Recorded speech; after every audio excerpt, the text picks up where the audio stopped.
Good, Mitchell. Yeah. How'd you kind of assess the day as a whole? Yeah, it was a great day. Got off to a really nice start. I just saw my replay on 2 because they're wondering how the ball got there. It looks like it lipped out top edge pretty much, but got off to a great start. Had a bonus putt on 3 and never really looked back from there. It was definitely a little bit of a, you knew that guys were going to go low.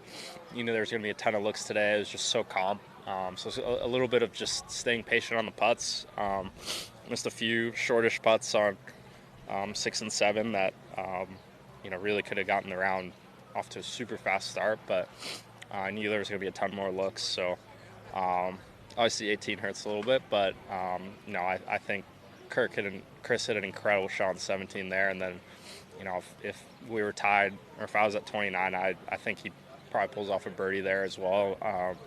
But yeah, really wish I could have that second shot on 18 back, but it's not how it works. What'd you see in the putt on 18? Yeah, it's a putt that we practiced a lot the last couple of years. Just knowing that it's always funny.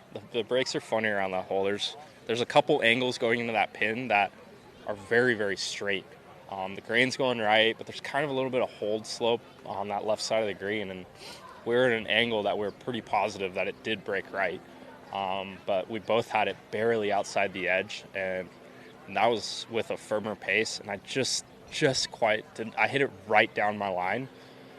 Just hit it probably 6 to 10 inches too short, and then the grain just got it going right. And once it got low with about 2 inches to go, I knew it was going to lip out. It was just a little too low, but I hit a good putt, and I hit a really nice chip. It just when you're chipping and landing it into the grain, it could get a little sideways bounce, and it kicked right on me and never fed down left. But the second shot was the bummer for sure.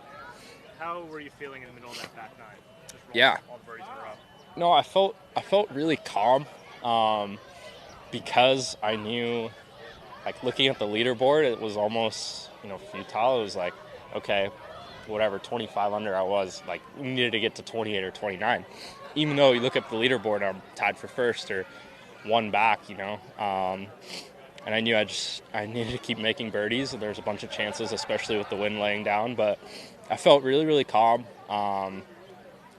The drive on 12 was big for me because I hit probably one of the worst drives of my life on 10 and got away with it.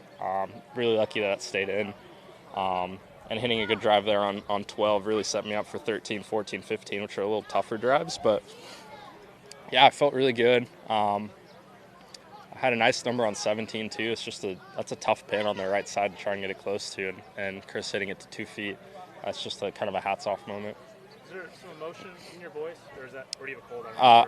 I'm like a little congested, okay. Yeah. Definitely, I think thinking back on it, it's really hard to be sad or upset about having a nice Sunday round, but just the par in the last hole leaves a little bit of a sour taste, and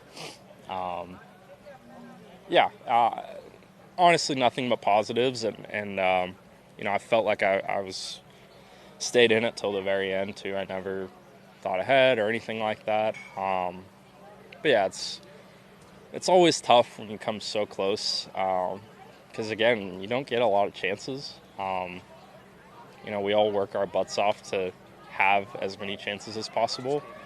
So yeah, it is a little emotional, but I've been here before, and I think having one in the bag is something that I'm going to look forward to. Look back on as something really positive, and I definitely did that today. I was so much calmer than I have been previously, but it's going to take me a day or two to get over it. Driver on 14?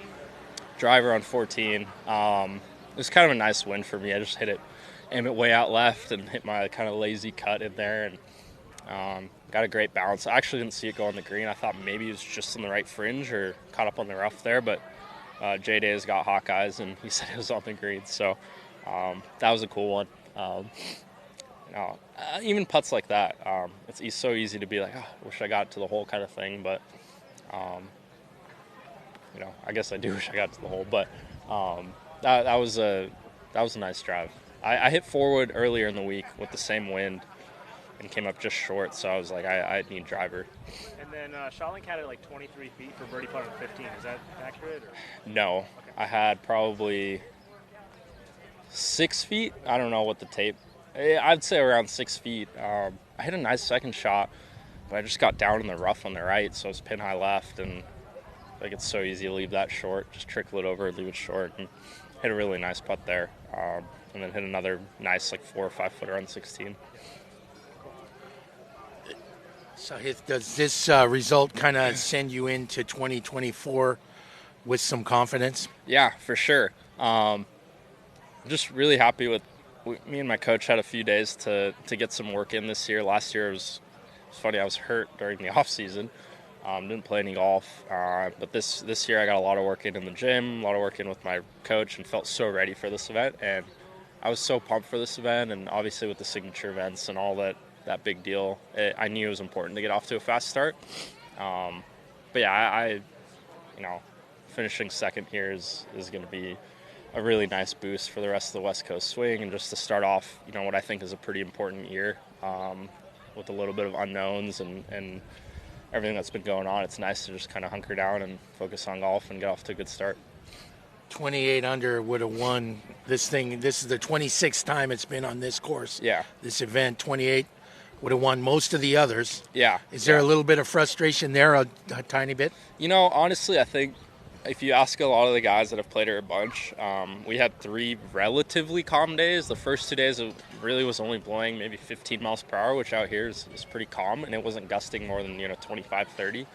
Yesterday was windy. I think that was kind of a normal scoring day out here, and you still saw like 1 or 2 guys shot 7, 8, and 9. I think there was a 9 under. With 3 days being calm, you kind of, as a player, and even watching it, I think you can see how the scores are so low. It's a great golf course, and sometimes the notion of par gets stuck in a little bit everyone's heads. There's still a lot of tough golf shots, and